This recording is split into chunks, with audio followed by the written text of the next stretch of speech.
অনেকদিন থেকেই ফারসিন নারায়ণগঞ্জে যাওয়ার জন্য বায়না ধরেছে। ওভাবে তেমন একটা বন্ধ ম্যানেজ করতে পারছিলাম না। কিসের জন্য একটা বন্ধ ছিল বুধবারে, মাঝে বৃহস্পতিবার ক্লাস ছিল আর পরের দিন ছিল শুক্রবার। তো এই হিসেবে আমি নারায়ণগঞ্জে গেলাম।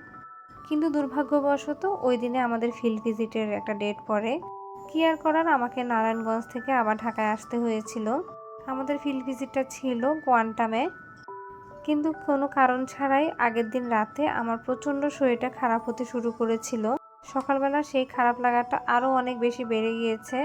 কিন্তু কিছুই করার ছিল না, এখানে আমাকে মাস্ট বি উপস্থিত থাকতেই হবে।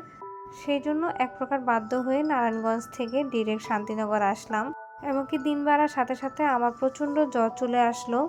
কোয়ান্টামে যে সময়টুকু ছিলাম পুরো সময়টা আমি অনেক কষ্ট ওখানে বসেছিলাম। আমার এত প্রচণ্ড জ্বর উঠেছিল আর শরীর খারাপ লাগছিল, আমি কোনোভাবে বসে থাকতেই পারছিলাম না।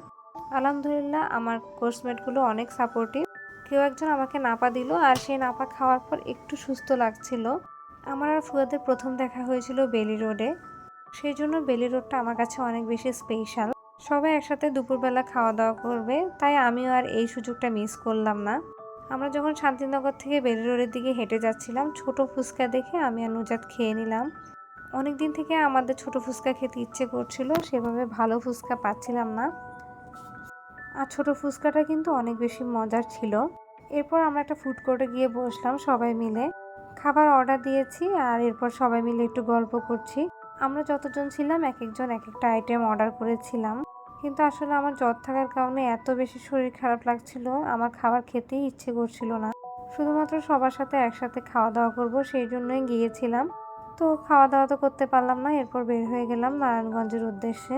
এর মাঝে আমার ব্যাংকের কিছু কাজ ছিল, সেগুলো সেরে নিয়েছি। তারপর আবার গুলিস্তান গিয়ে সেখান থেকে শীতল বাসে করে আমি নারায়ণগঞ্জে চলে গেলাম।